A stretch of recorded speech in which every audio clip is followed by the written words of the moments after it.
Hello and welcome everyone, this is doctor Chandrika Singh और आप सभी लोग देख रहे हैं आयुर्वेदा एट ईज। तो आई होप आप सभी लोग अच्छे होंगे। और जैसा कि हम सभी जानते हैं कि नीट 2022 की एग्ज़ाम डेट एक्सपेक्टेड जो है वो आ चुकी है। सो आई होप कि आप सभी लोग अच्छे से प्रिपरेशन कर रहे होंगे। तो आज का जो हमारा वीडियो है it's going to be about those topics जिसकी वजह से स्टूडेंट्स थोड़े से कन्फ्यूज हैं अभी के टाइम पे, जैसे कि क्या नीट पोस्टपोन होगा, जो हमारा 2022 का नीट है क्या ये पोस्टपोन हो सकता है, क्या इसकी प्रोबेबिलिटीज़ हैं, क्या चांसेस हैं। साथ ही साथ हम आज के वीडियो में डिस्कस करेंगे कि एज लिमिट क्या है नीट के लिए और जो हमारा एग्ज़ाम पैटर्न है वो किस तरीके का है। So yes, without wasting the time let's start this video. तो सबसे पहले हम डिस्कस कर लेते हैं कि जो नीट है उसकी एक्सपेक्टेड डेट क्या है। जो नीट 2022 है उसकी एक्सपेक्टेड डेट है 17 जुलाई 2022। ये NTA की ऑफिशियल वेबसाइट पे आ चुकी है डेट, बट स्टिल जो हमारे स्टूडेंट्स हैं, जो एस्पिरेंट्स हैं हमारे नीट के, वो एग्ज़ाम को थोड़ा पोस्टपोन करवाना चाहते हैं। इसी के साथ साथ एक और चीज़ हुई अभी, जो हमारा नीट का फॉर्म था, एप्लीकेशन फॉर्म था, वो रिलीज़ कर दिया गया था 6 अप्रैल को। एंड जो हमारी लास्ट डेट थी उसको फिल करने की, दैट वाज 6 मई। बट जो एप्लीकेशन की रजिस्ट्रेशन डेट थी उसको बढ़ा के 15 मई तक कर दिया गया है। तो डेफिनेटली इस चीज़ से कुछ लोग अंदाज़ा लगा रहे हैं कि मे बी एग्ज़ाम पोस्टपोन हो जाए। बट स्टिल इस चीज़ को क्लैरिफाई करने के लिए सबसे पहले हमें ये चीज़ समझनी पड़ेगी कि स्टूडेंट्स ऐसा क्यों चाहते हैं कि उनका एग्ज़ाम थोड़ा पोस्टपोन हो। तो जो एक बेसिक रीज़न स्टूडेंट्स की तरफ से सामने आ रहा है कि एग्ज़ाम को पोस्टपोन कर देना चाहिए, दैट इज़ कि स्टूडेंट्स का कहना है कि उन्हें प्रिपरेशन के लिए सफिशिएंट टाइम नहीं मिल पा रहा है। एज जो बोर्ड्स हैं उनके बाद एग्ज़ाम बहुत जल्दी कंडक्ट करवाया जा रहा है। तो if you go through the date sheet of board exam, तो यू कैन सी कि जो हमारे चाहे यूपी बोर्ड हो, चाहे ICSE बोर्ड हो, चाहे CBSE बोर्ड हो, सभी के एग्ज़ाम ऑलमोस्ट मिड जून तक ख़त्म हो रहे हैं। और जो अभी तक एक्सपेक्टेड डेट है दैट इज़ 17 जुलाई 2022। तो स्टूडेंट्स का कहना है कि हमें इस तरह की सिचुएशन में एक बहुत अच्छा टाइम नहीं मिल रहा है प्रिपरेशन के लिए। बट अगर हम देखें इससे पहले का पैटर्न कि जो प्री कोविड फेज़ में हमारे एग्ज़ाम्स हो रहे थे, लाइक 2019, 2018, तो अगर हम उस पैटर्न को देखें तो हम क्लियरली देख सकते हैं कि हर टाइम पे जो एग्ज़ाम था हमारा नीट का, वो कंडक्ट किया जा रहा था फर्स्ट वीक ऑफ मई में। एंड जो बोर्ड के एग्ज़ाम्स थे वो डेफिनेटली मार्च या फिर अप्रैल तक ख़त्म हो रहे थे। तो अगर हम उस तरह से देखें कि पहले भी स्टूडेंट्स को ज़्यादा टाइम नहीं मिल रहा था कोविड से पहले वाले फेज़ में प्रिपरेशन के लिए, उन्हें भी ऑलमोस्ट 1 मंथ ही मिल रहा था, मे बी उससे कम भी मिला कई बार। तो इसीलिए हो सकता है कि NTA इस पॉइंट पे इतना ज़्यादा फोकस ना करे और चांस ना दे, जो टाइम है उसको आगे ना बढ़ाए। बट स्टूडेंट्स का दूसरा कहना है कि जो JEE है, जो हमारा JEE वाला एग्ज़ाम होता है, उसके लिए टाइम ड्यूरेशन बढ़ा दी गई है, उसका एग्ज़ाम थोड़ा पोस्टपोन किया गया है। तो स्टूडेंट्स की मांग है कि जब उनका एग्ज़ाम पोस्टपोन हो सकता है तो फिर हमारा क्यों नहीं हो सकता। सो मे बी उस चीज़ को मद्देनज़र रखते हुए हमारा NTA जो है वो एग्ज़ाम को थोड़ा बहुत पोस्टपोन कर दे। But still the probabilities are very less, क्योंकि अगर हम पहले के पैटर्न को देखें तो एग्ज़ाम की जो ड्यूरेशन थी वो इसी तरह से थी कि एग्ज़ाम आपका बोर्ड का हुआ और उसके कुछ ही टाइम बाद, ऑलमोस्ट 1 मंथ बाद आपका ये नीट का एग्ज़ाम कंडक्ट हो रहा है। साथ ही साथ स्टूडेंट्स का ऐसा कहना है कि जो नीट 2021 था उसकी काउंसलिंग काफ़ी ज़्यादा लेट हुई और इसकी वजह से भी स्टूडेंट्स को कम टाइम मिल रहा है प्रिपरेशन करने के लिए 2022 के लिए। क्योंकि बहुत सारे बच्चे ऐसे थे जो एक्सपेक्ट कर रहे थे कि 2021 के जो नीट में उन्हें कहीं ना कहीं एडमिशन मिल जाएगा और वो अपनी स्टडी को कंटिन्यू कर पाएंगे। बट जब उन्हें कॉलेज नहीं मिल पाया तो दोबारा से प्रिपरेशन स्टार्ट करने के लिए उन्हें कम टाइम मिला है।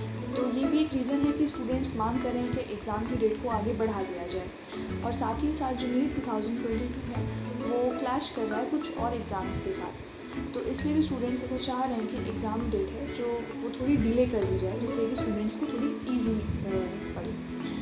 But chances are still very low कि एग्ज़ाम को इस तरह से पोस्टपोन किया जाए। इस चीज़ की प्रोबेबिलिटीज़ मैं कम क्यों कह रही हूँ, क्योंकि जैसा आप देख सकते हैं कि जो कोविड हुआ उसकी वजह से एग्ज़ाम में काफ़ी डिले हुआ और उसकी वजह से सेशंस में काफ़ी डिले हुआ। इफ़ यू सी, तो जो हमारा नीट 2021 था वो 2021 के एंड में कंडक्ट हुआ और जो क्लासेस स्टार्ट हुई वो फेब 2022 में स्टार्ट हुई।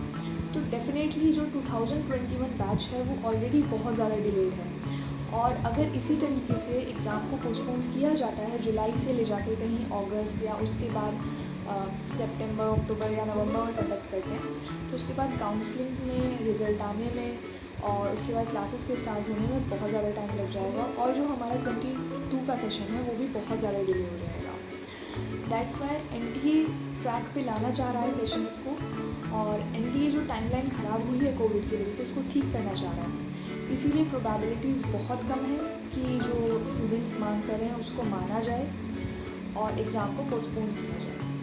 साथ ही साथ नीट एक छोटा एग्ज़ाम नहीं है, नीट बहुत बड़ा एग्ज़ाम है जिसको कंडक्ट करने के लिए बहुत सारी प्लानिंग चाहिए और साथ ही साथ बहुत ज़्यादा प्रिपरेशन करनी पड़ती है। सो डेफिनेटली अगर NTA ने अपनी प्रिपरेशन स्टार्ट कर दी है नीट को कंडक्ट कराने के लिए और उसने पूरी तरह से प्लानिंग कर ली है, तो it is very difficult task कि आप उस सारी प्लानिंग को दोबारा से करो और नीट को पोस्टपोन करो। तो इसीलिए मैं कह रही हूँ कि जो प्रोबेबिलिटीज़ है नीट के पोस्टपोन होने की वो बहुत ज़्यादा कम है, और that's why I would suggest you कि जो लोग जिस तरह से प्रिपरेशन कर रहे हैं उसी तरह से प्रिपेयर करते रहें, अपने पेस को स्लो डाउन ना करें, जितनी मेहनत आप लोग कर रहे हैं उसी तरह से करते रहें, और जब तक कोई भी ऑफिशियल नोटिफिकेशन नहीं आता है तब तक बिल्कुल भी किसी भी अफवाह पे ना जाएं, बिकॉज लॉस एट लास्ट आपका होना है। सोशल मीडिया पे बहुत कुछ ट्रेंड कर रहा है, बहुत सारी चीज़ें रोज़ सुनने को आ रही हैं, but I would suggest you कि अनटिल एंड अनलेस NTA अपनी ऑफिशियल वेबसाइट पे कुछ भी चीज़ अपलोड नहीं करता है, कोई भी इन्फॉर्मेशन नहीं डालता है, तब तक आप किसी की बात ना सुनें और जो अपना प्रिपरेशन है उस पर फोकस करें। So this is about the postponing date. Now the next point is जिसको लेकर स्टूडेंट्स बहुत ज़्यादा कन्फ्यूज रहते हैं, वो है age limit. So there is no upper age limit for NEET, but yes there is a lower age limit that is of 17 years. तो आपको नीट का एग्ज़ाम देने के लिए 17 ईयर्स कंप्लीट होना चाहिए जब आप अपना फॉर्म फिल करें उस टाइम पे। And the second thing is कि एक जो एज लिमिट थी, अपर एज लिमिट, वो रिमूव कर दी गई है, एंड साथ ही साथ जो अटेम्प्ट्स की लिमिट है उसमें भी कोई लिमिट नहीं है, आप जितने चाहें उतने अटेम्प्ट्स कर सकते हैं और जिस एज तक चाहें आप तब तक एग्ज़ाम दे सकते हैं। So coming to the next point, exam pattern, कि आपको किस तरह से एग्ज़ाम पैटर्न प्रोवाइड किया जाएगा। तो जो हमारा एग्ज़ाम होगा वो ऑफलाइन मोड में कंडक्ट किया जाएगा, दैट इज़ आपको OMR शीट्स फिल करनी होंगी, एंड ओवरऑल जो ड्यूरेशन होगी वो आपके एग्ज़ाम की that is 3 our and 20 minute. तो ये आपकी ड्यूरेशन हुई। आफ्टर दैट डिस्कस कर लेते हैं कितने आंसर्स आपको देने हैं। Overall you have to answer 180 question, that is division पे अगर हम जाएँ तो जो आपका बायोलॉजी है उसमें आपके 2 सेक्शंस होंगे, बॉटनी एंड जूलॉजी। तो जो बॉटनी का सेक्शन होगा आपका उसमें भी आपको 35 क्वेश्चंस कंपलसरी होंगे एंड 15 क्वेश्चंस में आपको चॉइस होगी जिसमें से कोई भी 10 आप आंसर कर सकते हैं। देन जूलॉजी में भी सेम चीज़ है कि 35 questions are compulsory to answer and out of 15 questions you can choose anything. Then same thing is for physics and chemistry, दोनों में ही आपको 45 एंड 45 क्वेश्चंस का आंसर करना है, and same rule is going to apply here, that is 35 + 50। 35 questions are compulsory to answer and out of 15 you can choose anything. तो इस तरीके से आपका जो क्वेश्चंस का डिवाइडेशन है वो मैंने आपको बता दिया है। इसके बाद अगर हम मार्किंग स्कीम देखें तो हर एक करेक्ट आंसर के लिए you will be awarded with +4 marks, लेकिन हर एक गलत आंसर के लिए आपका 1 मार्क डिडक्ट कर लिया जाएगा। तो यहाँ पे नेगेटिव मार्किंग है, अगर आप ठीक आंसर देंगे तो +4 एंड अगर आपने गलत आंसर दिया तो -1। इसीलिए बहुत ही ज़्यादा सोच समझ के आंसर करें और बहुत ही ज़्यादा श्योरिटी के साथ आंसर करें। So yes, this is all for today and I hope कि आपको ये वीडियो अच्छा लगा हो और इससे आपकी हेल्प हुई हो। So if you like this video, आपको ये वीडियो पसंद आई हो तो इस वीडियो को लाइक करें एंड मेरे चैनल को सब्सक्राइब करें ऐसे ही और वीडियोस के लिए, और आप जिन एस्पिरेंट्स को जानते हो उनके साथ इस वीडियो को शेयर करें। सो मिलते हैं नेक्स्ट वीडियो में and thanks for watching this video.